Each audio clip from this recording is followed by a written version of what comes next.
Hi guys, I'm here with the 992 Porsche 911 GTS. Now the middle child can often be ignored, but a step above standard and a step below turbo, this 911 deserves that sweet spot.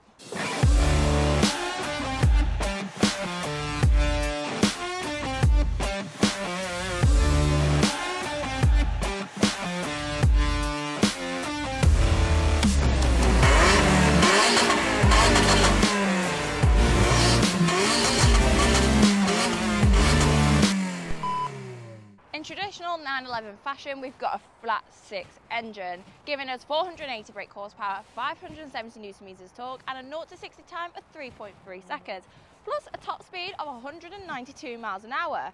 Matched with all-wheel drive, this thing is going to handle well. We even get 6-pot front brakes. Now the wheels are stolen from the Turbo S, meaning we get 20-inch fronts and 21-inch rears, and even the springs and dampers are from their big brother. And the GTS is going to set you back £114,000. But if you add things like ceramic brakes at £6,000, you soon add up to 134, just like this car behind me. And to make the driving experience even better, you get Porsche traction management system, meaning even though it's all-wheel drive, you can have a little bit of fun, as well as twin turbo and twin intercooler.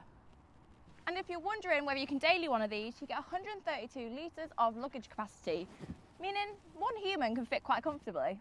The Carrera is a 2+2, meaning you do get 2 questionable back seats. So for someone like myself, you've not got much leg room or headroom.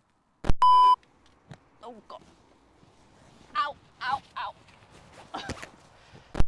Inside you can find traditional Porsche quality. Now we have the 8-speed PDK, leather here, there and everywhere, and a Bose sound system. You get a 10.9-inch centre display, as well as 2 little screens here on your dash, but you get a traditional rev counter. Now you have things like park assist and cruise control, so those daily luxuries. And the luxury doesn't stop there, you even get a hook on the back of your seat for your coat. So enough of all that, let's get driving this thing.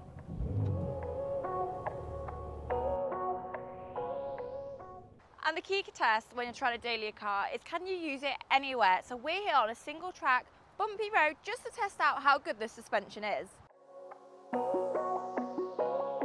Starting off with it in Sport Plus, so the chassis, the dampers are in the roughest of settings. Let's see just how bumpy it is. We're going to take it steady. We've got a lot of money under our hands here, so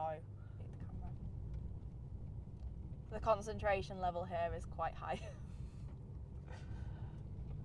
Now it's swapped into comfort, and you can instantly notice it's soaking up all the bumps. The adaptive dampers are an absolute must.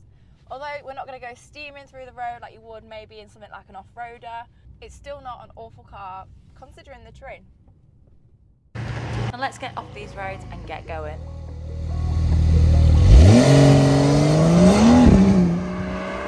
This is the middle option, so you've got the more extreme version of the Turbo S, which is obviously a lot more money, and then you've got the standard 911. Now this offers a bit more performance, a bit more pizzazz, and you do notice it with the drive as well, so it just feels a lot more dynamic. Weighing 1.6 tons, the chassis is a tweaked version of the Turbo S because it's a lighter demand.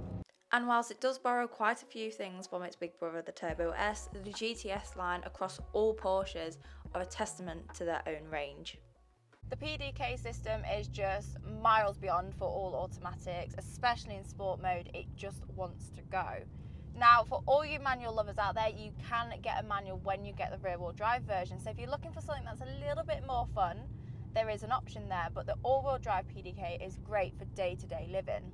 But that doesn't stop you there. I mean, the PDK all-wheel drive is so rewarding when you drive it hard. It wants to be driven like that. Yet you can still enjoy a Sunday evening drive. However, the all-wheel drive does have its positives. You feel so connected with the road, and you have that safety blanket. And if the rear wheels do want to have that little bit of fun, you've got the safety net of the front wheels trying to push you through.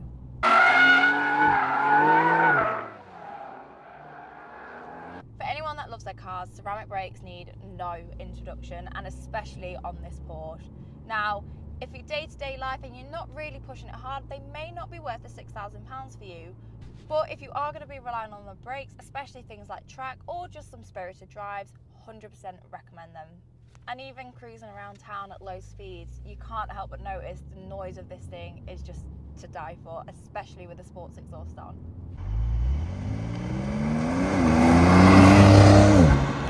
As you can imagine, the pull on this thing is insane. And when it pulls, it pulls. That power delivery is instant and it does not hold back.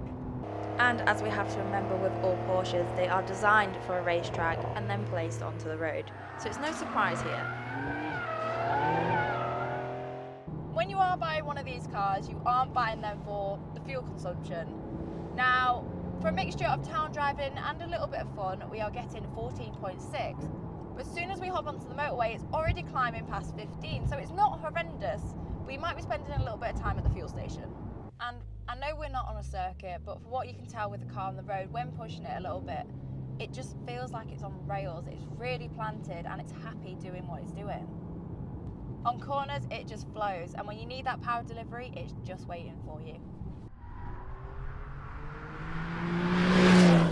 So there we have it, guys. Sadly, I have to say goodbye to the Carrera GTS. Now, it definitely fits the criteria for the middle child, because if you're looking for something a little bit special that you still want to use every day and you know it's more than capable, this is that Porsche.